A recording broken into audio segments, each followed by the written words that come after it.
My name is Jenna Carter, but everyone just calls me Jenna. I'm 36, old enough to know when a laugh isn't a laugh. Sometimes it's a verdict. My dad's 51st birthday looked like something out of a lifestyle magazine. There was a crisp white tent strung with tiny fairy lights, a taco truck idling in the driveway, and a carefully curated playlist mixing Springsteen and Queen, looping on a perfect suburban night.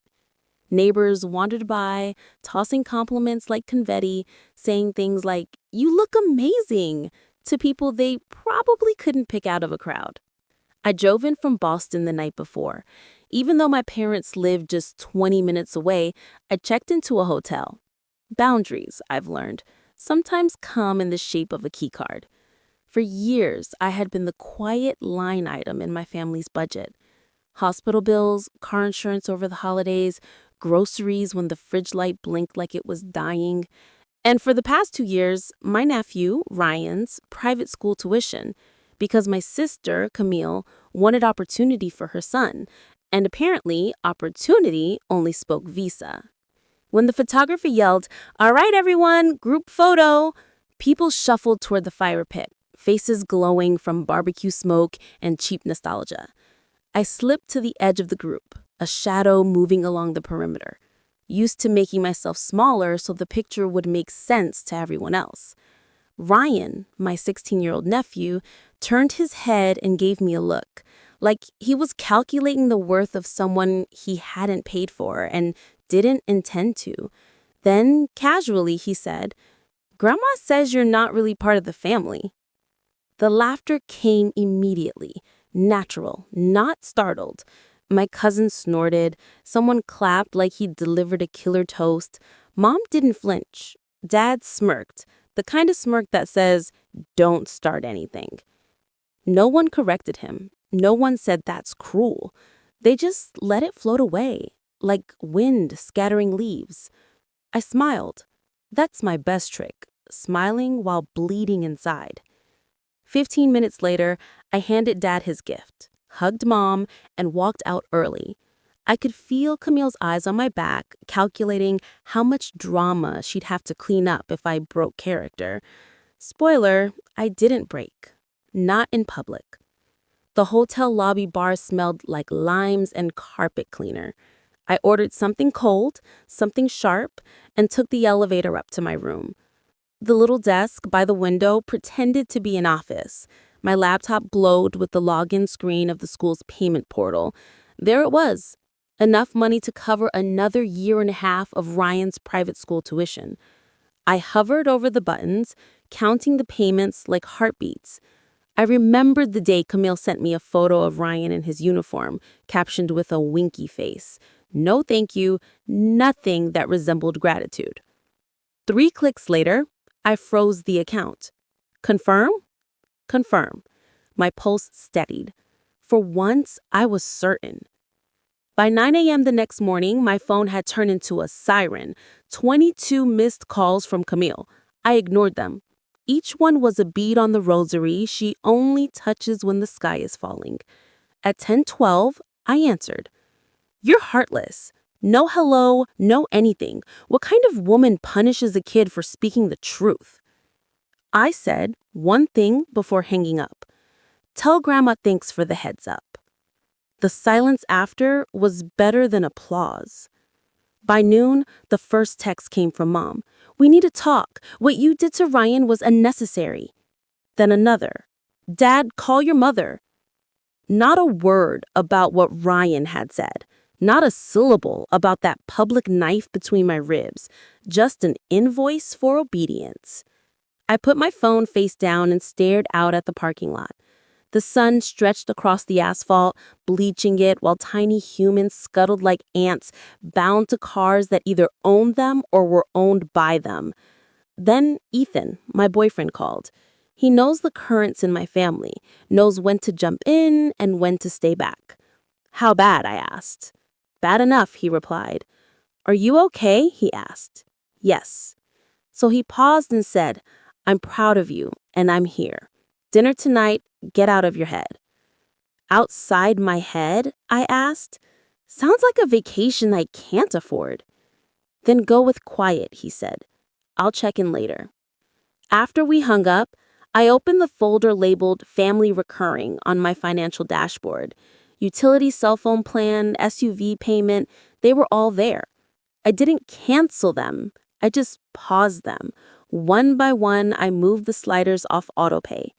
Let the due dates arrive and slip past like I had slipped past every red flag my whole life.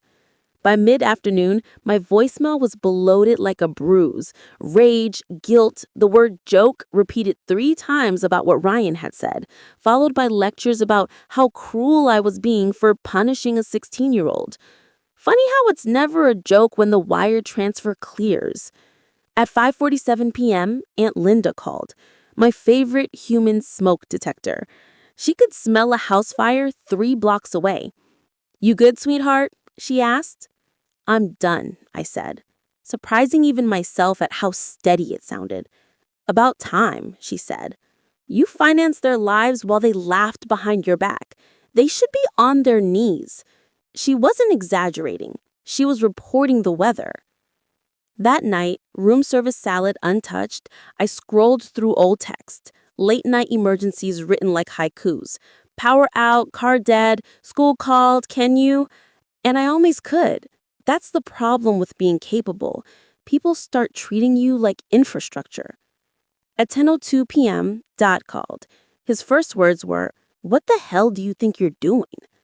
I didn't flinch. "Do you pay those bills?" I asked. A long pause. Then I remembered all the months he couldn't work after surgery.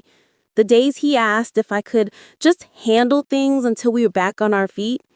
They never got back on their feet. "I have," I said, "for years."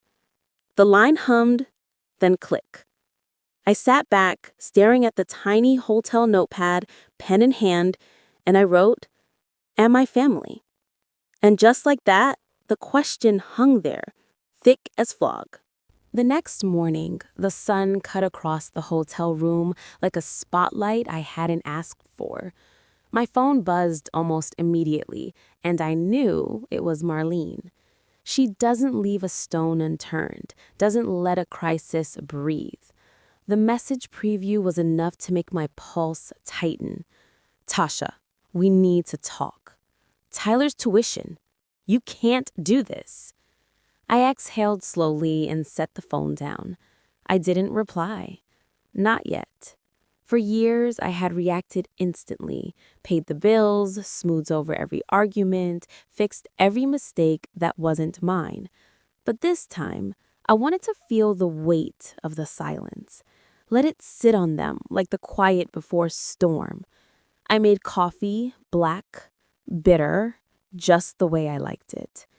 As I poured it into the chipped hotel mug, I watched people in the parking lot below rush to their cars, heads down, phones glued to their hands. Their chaos wasn't mine anymore. Not today. By mid-morning, the texts began stacking. "Marlene, we can't let him fail. This isn't fair." "Mom, Tasha, think of Tyler. You're being cruel." Dad's texts came in, the kind that's more of a command than a question. "Call your mother, now." I ignored them. One by one, the messages piled up like snowdrifts. And yet, the calm that came with ignoring them was almost intoxicating.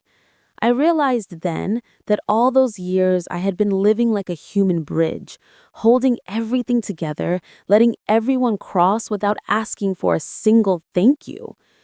By noon, Aunt Linda called, my favorite smoke detector in a human form. She always knew when the house was on fire. "You okay, kiddo?"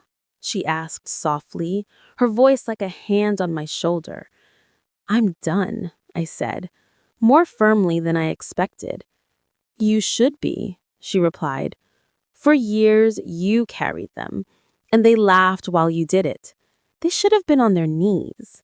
And just like that, the tension I'd held on broke a little. It wasn't relief. It was recognition. I'd finally stopped pretending their approval mattered more than my own well-being. I spent the afternoon scrolling through old texts, each one a reminder of how capable I'd been made to feel indispensable.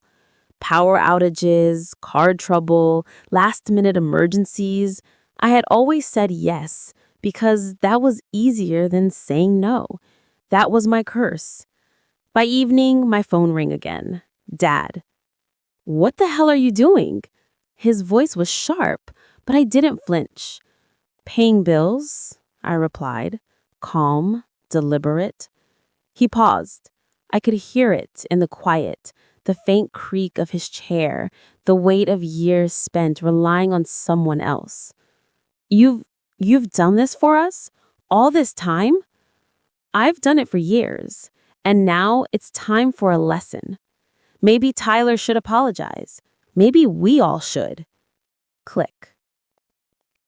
The line went dead, and for the first time in decades, I felt a strange, heavy sense of freedom.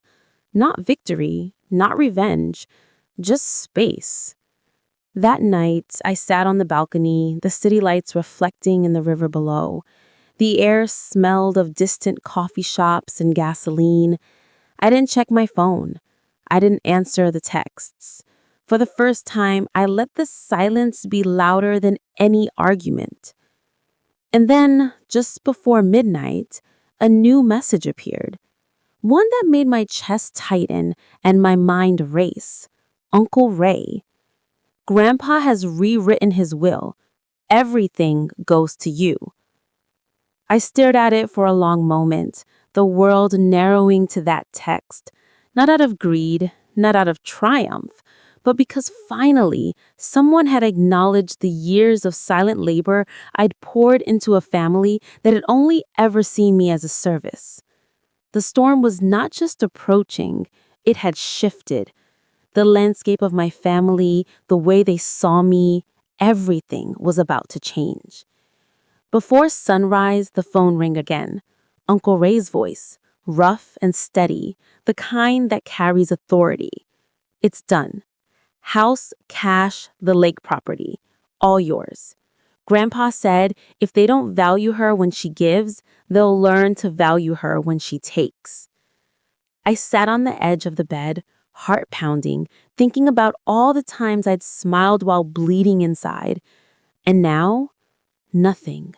No revenge, just the quiet satisfaction of balance. By morning, the family chat erupted. Mom, Marlene, Dad, Grandma, all of them. Panic, guilt, desperation. This isn't fair. We need to talk. You can't do this. But there were no apologies.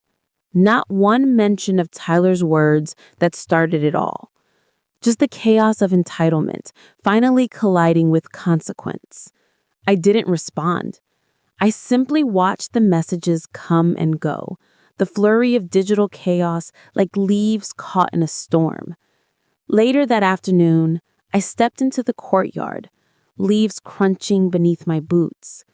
Autumn was here, and the metaphor was almost too perfect, every leaf falling, pretending it wasn't.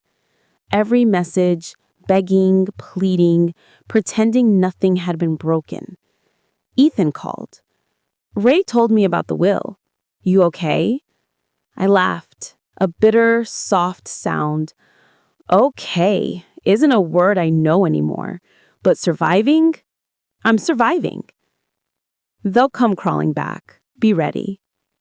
I'm always ready, just not interested anymore. Suspense moment. And just when I thought the storm had passed, my phone buzzed. Another new message. Another unknown number. The voice on the voicemail was calm, but the words cut like glass. We have received multiple reports regarding Tyler. There's a formal investigation starting. Please contact us. The calm was gone. The storm wasn't over. Subscribe for more stories like this.